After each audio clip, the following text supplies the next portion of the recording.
Oh, let's take a breath together. As we move into this new month, we keep moving on through this year where our theme is dwelling in the land of plenty. And as we know, the land is our consciousness. And dwelling in that consciousness of plenty means that we have to keep doing things that up-level our consciousness, keep doing things and keep making changes and keep adopting policies and change and qualities that up-level our consciousness, that take us deeper so that we are clearer about what it really means to dwell in the land of plenty. And so this month, we're talking about changing the world. It's up to us. I said that a few times when I did my introduction this morning, but changing the world is up to us, because you know what? It really is up to us. All of us want to live in a world where we thrive and grow and expand and live happy, free lives, where everybody has an opportunity to live freely and to have a good life and to thrive and to grow. And there are a lot of things going on around us. It doesn't seem to be happening sometimes. There's a lot of stuff that happens. There are a lot of things that are very unsettling to us. And things seem to be moving so fast that sometimes we want to say, stop the world, I want to get off. It's moving too fast. What's happening? Everything seems to be out of control at times. And you know what? It's up to us to decide what kind of world we want to have, what kind of world we want to live in, what kind of life we want to have. All of that is up to us, because you know what? In the midst of all the things that seem to be going on, all the things that seem to be spinning out of control, there's that one power and that one presence and that one mind and that one intelligence that is in the midst of everything, that is always the same, never changing, always the same. But so much stuff goes on around us that we forget about that. And we get caught up in the stuff because we are humans in these bodies. Even though we are spiritual beings having these human experiences, we forget that sometimes. And we get caught up in the stuff, and we forget that in the midst of it all, there's that grounding force. There's that never changes. And so what I'd like us to do is to recognize that because we are one with that never changes, we are one with the all that is, then we have the power to make the changes that we want to see. We have the power to be the change that we want to see. We have the ability to do all of that. And so what I'm going to be talking about this month is consciously choosing.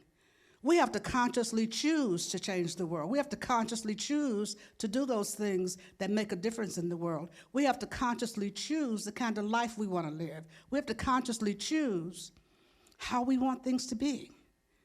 And instead of looking out there at those people who should be changing things, at who's doing something wrong and who's not doing this right and whatever, we need to look in the mirror and look at ourselves and look at, what can I do? What can I do to change the world? How can I change? Because you know what, just like peace, everything begins with us. You know our song in New Thought, let there be peace on earth and let it begin with me. It has to begin with me, whatever it is. It's all about us. And I always like to say, no matter what our mothers told us, it really is all about us. And I'm sure as teenagers we heard, it's not all about you. And now I'm telling you, yes, it is. It is. It's all about us. And it's all about what we choose to do. And it's all about us looking really honestly and truthfully at what kind of world do I want to live in? What kind of life do I want to have? And then answering those questions of what do I need to do? How do I need to change? What can I do? How can I be in this world so that it's different? Because, you know, we're all a part of the one, and because we're all a part of the one, we all affect each other. We don't do things, we are not islands, so we don't do things independently of each other. Everything we do has a ripple effect. Everything we do has a ripple effect. And that's how we change the world, by doing the things consciously choosing those things that will change the world. And so what I'm talking about today is what the world needs now. What the world needs now. What the world needs now. And you know, the first thing that pops into your mind when you hear that is what the world needs now is love, love, love. And it does. But you know what else the world needs that we don't think about very often? is integrity. What the world needs now is integrity. What the world needs now is integrity.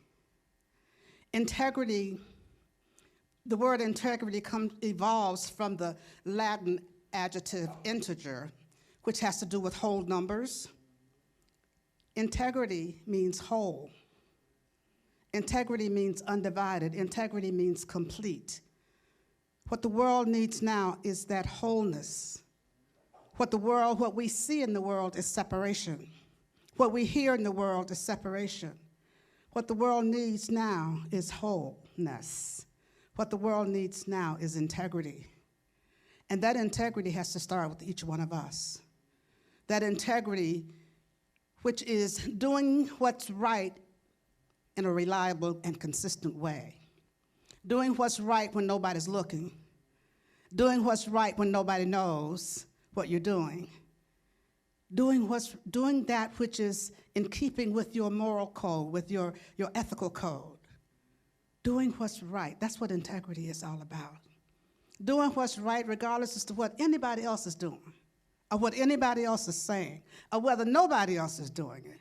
If you know that whatever it is you're doing, whatever it is you're saying, whatever it is, however it is you're living, however it is you are being, is not consistent with who you are, is not consistent with how you really feel, how you really think, with your moral values, that's out of integrity. That's out of integrity. That's in separation.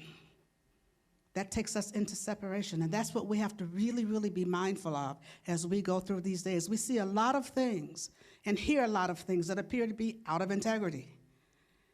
But we have to start back looking at ourselves, looking at our own lives. Someone described integrity as living publicly who you really are inside. Living publicly consistently with who you really are inside. Does the public get to see you as you really are inside? Do you have a public face and a private face? Do you have a public way of being, a way of speaking, and a private way of being and speaking? Do you have a public way of living, a public way of espousing your ideas, and then a private way of doing that? Because if you do, that's duality. That's duality. Who we are is always showing up. Whether we ever open our mouths or not, who we are shows up. That's what consciousness is all about. And when we have a consciousness of integrity, then it shows up. It precedes us. It shows up as we go through our days, as we go through our lives, as we go through interacting with each other. Our integrity, our consciousness of integrity precedes us. And so if we want to live in integrity, if we are consciously choosing to live in integrity, then we have to do that. Integrity meaning truthfulness. That's a biggie, isn't it? Truthfulness. Being truthful, being honest, being trustworthy. Accountability. That's an aspect of integrity, accountability. Being accountable.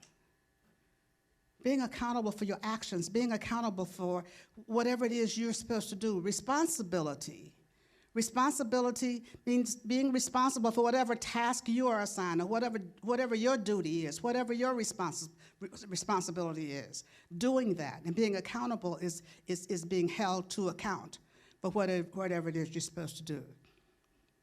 Self-awareness is a part of integrity. Because if we're not self-aware, how do we know whether we're in integrity or not? We got to be self-aware. We have to be assertive. Integrity includes assertiveness. Because, sometimes we have to say something if we see something. Or say something if we hear something. We have to have the guts. we have to have what it takes to say no. We have to have the guts to correct somebody that we hear who's saying things that are not in alignment with the truth, that are not in alignment with what we see as the truth, how we want our world to be, how we want our lives to be. We have to be willing to speak up. We have to be willing to speak up, or we have to be willing to say, no, that doesn't work for me. No, that is not the truth. No, that's not the way this goes. No, that's not the way this works. We have to be willing to do that, and we have, I think, 4 aspects of our lives that we have to look at integrity in, as in all things. We have a private life, and that's where our integrity is really rooted, in our private life, when nobody knows what's going on in our minds and our hearts. That's the life that we live only with ourselves and with God. That private life where only we know who we are and how we feel and what we think and all that. No matter how close other people may be to us, there's a private life that we have that nobody else knows about. That's where our integrity starts. How do we live when we are in this place of aloneness in that way? And when I say alone, I'm just meaning just us in that place of oneness with God, in that place of God knowing our every movement, our every thought, our every action, or whatever, knowing our hearts, and we know our own hearts.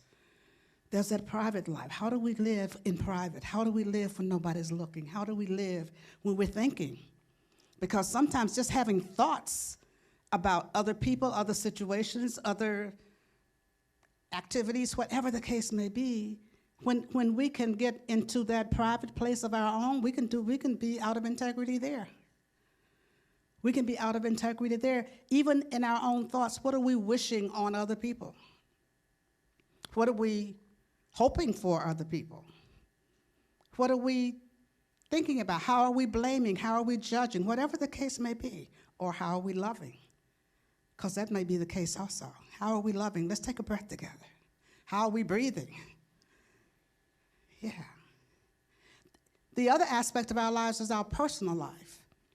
And our personal life is a life that we live with our close family and our close friends, people who know us well.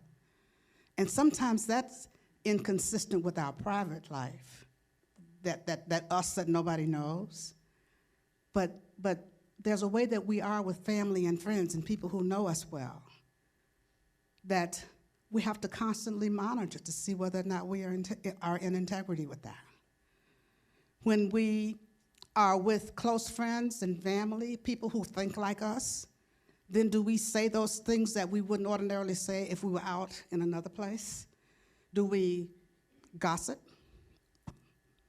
Do we say things about people that we wouldn't say to them? Do we say things that are not true? Do we live differently than we do if we were not with close friends and family? Do we live differently in a way that we would not want the general public to know about? That's number 2 aspect of our lives. The third aspect of our lives is our professional life, our work life. That work aspect where we are around people we're working with, co-workers or employers or employees, but we're out in a different environment. And so how do we act then? What's our moral standards then? What are our ethical standards then? Are we concerned about being like everybody else? Are we concerned about going along with the crowd? Are we concerned about being accepted in our work life? And then there's our public life. There's that public aspect of our lives where we come in contact with people we don't really know that much. In our goings and comings in our everyday life, there's a way that we show up there in our public goings and comings. But you know what has to be consistent throughout all these aspects is the us of us, the I of me, the who I really am, has to show up in all those aspects of our lives. And so the question for us is that happening for us? Is that happening? Here's what we have to do. We have to monitor, I call it our integrity meter. Our integrity meter is always ticking. It's always going. It's always operating throughout our days in every situation, because we're not just in our private life, then we're with our personal friends, then we go over here with our work life, and then we go over here with the public life. It doesn't happen that way. All of it happens together.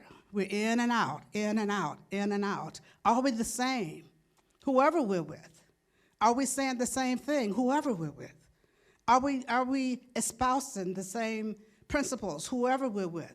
Are we true to what we know to be true, whoever we're with, wherever we find ourselves? Are we living up to our own moral code, our own ethical code? The questions we can ask ourselves is, how do I really feel about what I'm hearing right here? Is what I'm hearing right now making me cringe? Is what I'm saying right now making me cringe? Is what I'm thinking right now making me cringe? Is there something uncomfortable about the way I feel about what's happening right now? Just right here, right, whatever, if you're interacting with one person, if you're in a work situation, if you're with your personal friends, or whatever the case may be. These are things we have to monitor about ourselves. And when, you know what, when you start to feel uncomfortable with what you're saying, have you ever been talking to somebody and the more you talk, the more you realize you don't really feel good about what you're saying? It doesn't feel right to you. That's integrity yanking at you, pulling at you. Like, no, that doesn't feel right to be saying that. Some people will keep saying it. And sometimes we can get so caught up in doing that kind of thing over and over again that we don't always feel that meter. We don't always feel that monitor. We don't always hear it when the buzzer goes off saying, stop, stop, stop, because we've gotten used to doing things the other way. We've gotten used to being around people who do things the other way. Monitor your integrity meter. See what feels right for you. When you're listening to somebody go on, and you know that's not right, what they're saying, how they're acting, have the nerve to call them out on it. Have the nerve to say no, or have the nerve to remove yourself from that situation or from that conversation. If you're in a workplace and your employer, there's something that you are required to do that does not work for you, have the nerve to say no. Have the nerve to refuse to do it. It may mean not having your job. That's a difficult one. But we have to start to ask ourselves, what is our integrity worth? What is it worth, and how does it affect the world? How does it affect our lives in the long run? How will it affect me in the long run if I go along with this? How does it affect me in the long run if I accept this action, or I accept these words, or I accept this direction from my employer? What happens when the next thing comes up that doesn't make me feel good? What happens when the next thing comes up that doesn't make me feel good? What happens when the next thing I'm asked to do comes up that I know isn't right? What happens then? What happens is that little things come along that chip away at our self-esteem, chip away at our self-respect, chip away at our integrity, chip away and diminish us in so many ways. And so the thing for us to do is to be able to stand up, to be assertive, to say, no, that doesn't work for me. No, that doesn't work for me. I know that there's one power, there's one presence, there's one source within which I live and move and have my being, and it lives and moves and has its being in me. I know that there's one power, one presence, one source of my life that is always guiding and directing me, always caring for me, and is fully prosperous and abundant always, and always, always is guiding me to my next right place. Recognizing that this job is not my source. Recognizing that this group of people, that's not my source. When I know what my source is, then I can stand to live in integrity. I can stand to be in that place where I can say, yes, this is good. No, this doesn't work for me. When I was a prosecutor years ago, one of the things that I had a real issue with was handling death penalty cases. And I just decided I wasn't going to do that. I wasn't going to handle death penalty cases. So I went to the supervisor of my unit, and I said to him, don't assign me death penalty cases, because I can't handle those. And he said, but all of the prosecutors in our unit handle death penalty cases. And I said, not me. That's not going to work for me. I don't want to handle those cases. Well, he made the assignments anyway. And they just sat on my desk. Sat on my file cabinet for the longest time. And when he finally realized I wasn't moving those cases along, he came in one day and he said, "Why are these cases still sitting here on this shelf?" And I said, "Because I can't handle death penalty cases. I don't want to handle those cases. That doesn't work for me. I will not handle those cases." And so this went on for months, and the cases were just sitting there languishing on my shelf.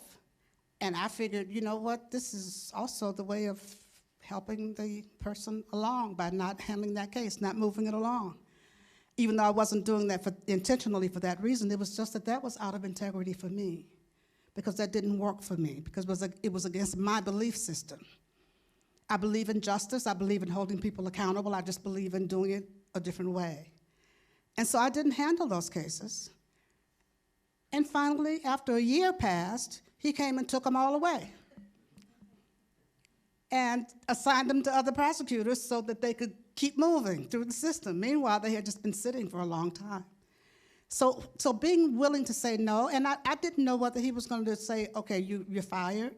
Okay, you're not going to be able to work here any longer," or not, because we had gone round and round about the fact that I'm not going to handle those cases. You can double up my load of any other kind of cases you want, and I'll handle those, but I'm not going to handle death penalty cases. And so that was a real awareness for me of my willingness to stand firmly in what I believed, to stand firmly in what really worked for me, to stand firmly and reliably and consistently in what I knew to be true for me. That was how I chose to do it in the workplace. There may be ways that you find that you will have to do things in the workplace that your integrity calls on you to do. There has to be a congruence. There has to be a congruence between what you believe and what you do, what you believe and what you accept, what you believe and how you live your life, what you believe and how you live and interact with others. And so in the workplace, there are big things of integrity, and there are little issues about integrity. You know, sitting at your computer on Facebook at work could be out of integrity, unless you work for Facebook. Or unless you work for a place that has a Facebook page that you're supposed to keep up and all that. But to sit with friends, talking with friends, showing pictures, doing all kinds of things during the work time, those little things are integrity kinds of issues. Taking supplies from the office home, that happens a lot. That's an integrity issue, because that's taking something that does not belong to you. What little ways are we allowing a lack of integrity to chip away at who we are and how we live our lives? Because when we do it in little ways, they start to become bigger ways. When we look the other way, when we see other people doing it, it starts to affect our lives in all kinds of ways. And it starts to affect the world that we live in. And so when we are willing to stand in the truth that we know, when we are willing to stand up for what we believe in, that's how we start to change the world, because it starts to change us. It starts to change us. It starts to change us. And so I invite you to look at places in your life where integrity is being called out, where you're being called on to stand up, where you're being called on to look in the mirror, where you're being called on not to judge and blame somebody else and expect them to do something. You're being called on to take some action. And there are all kinds of actions that we can take. Where are we being called to stand up? Where are we being called for moral leadership? Where are we being called to be truthful? Where are we being called to be responsible, to be accountable? Where are we being called to be in integrity? Where are we being called to be whole? Watching our conversations, them and us, that's not wholeness. Them and us, those people, them. That's separation. There's only one life. There's only one life. There's only one life. Let's take a breath. There's only one power. There's only one presence. There's only one mind. There's only one source. I choose to call that God, but that is the source of our being. That one life is the life of each one of us. We are each made in the image and likeness and out of God itself. And when we move into that place of continuing to remember who we are and continuing to remember that there's only one life and continuing to remember that there's only one power and one presence, when we continue to know that and we live in accord with that, when we come and we hear this over and over and over every week, all the time, do we live that when we walk outside these doors, recognizing that we're all one? We're all a part of the one life. We're all a part of the one presence. We're all a part of the one mind.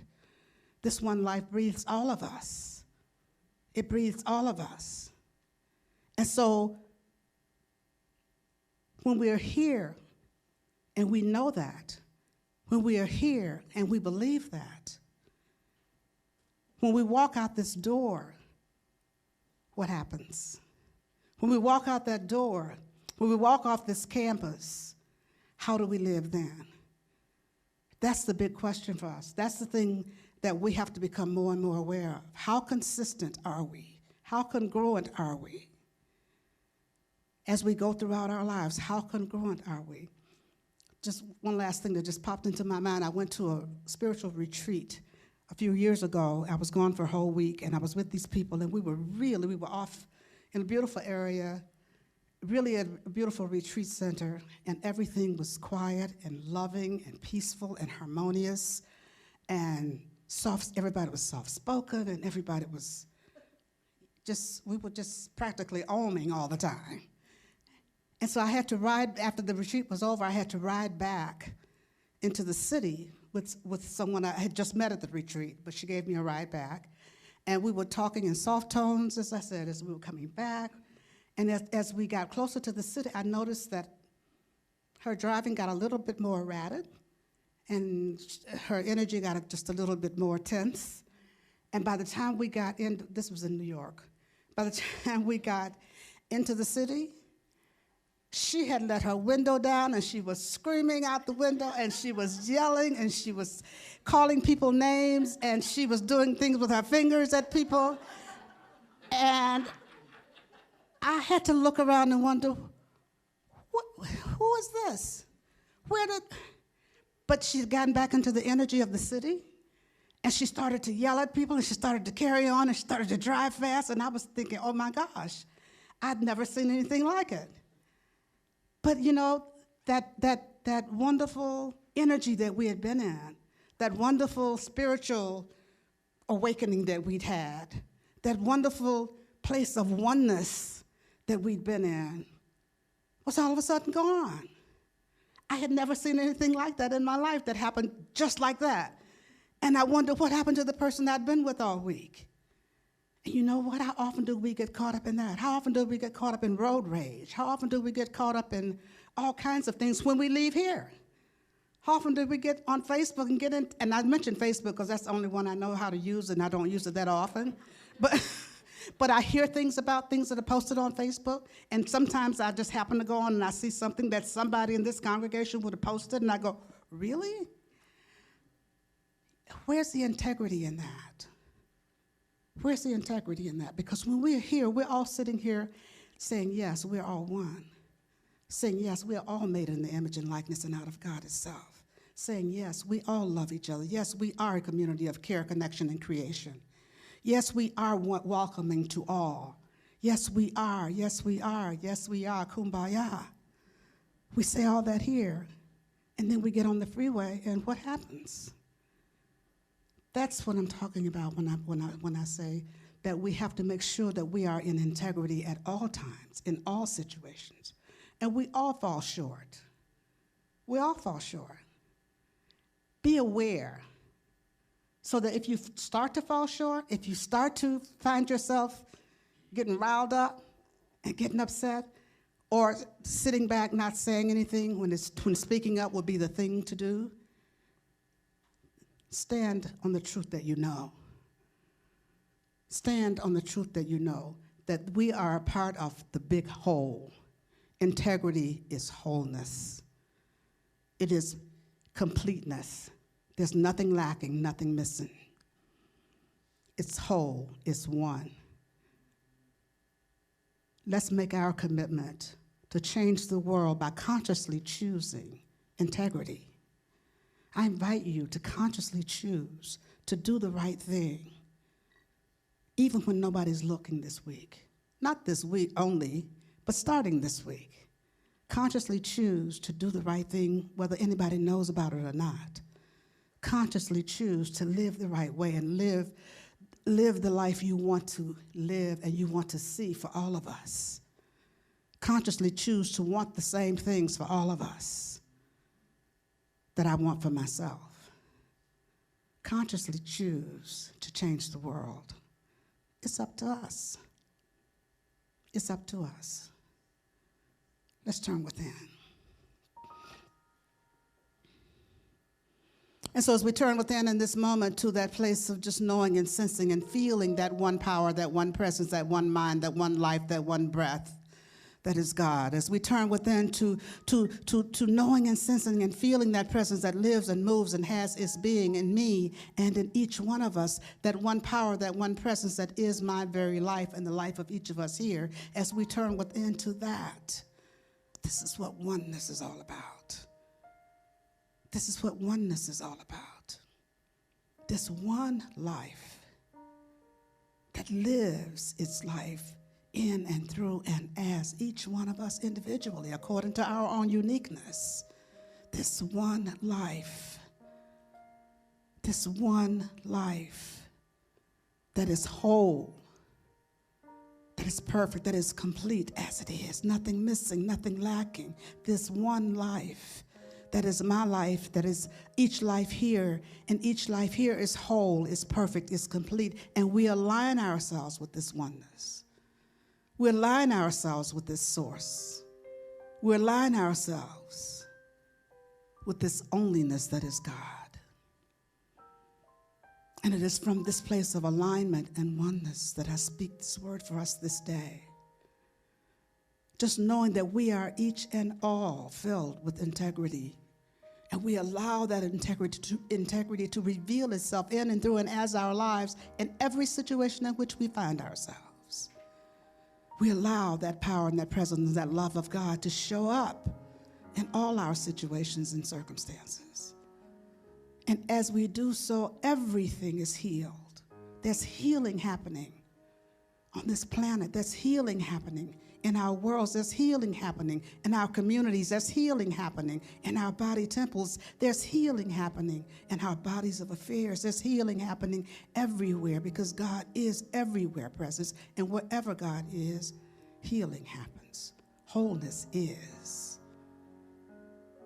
And so we just release and let go of the small stuff in which our hearts get caught time and again.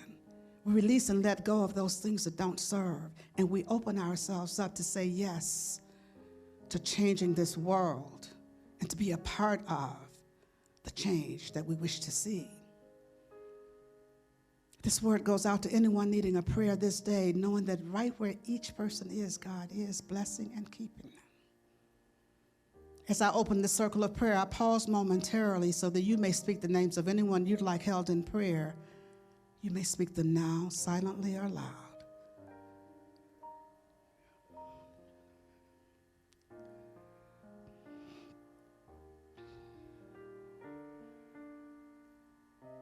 And so for all those whose names were spoken here this day, I know that God is in the midst of everything and that all indeed is well. All indeed is well, for all indeed is God. I'll just allow it to be now. Giving great, great, great thanks. And so it is.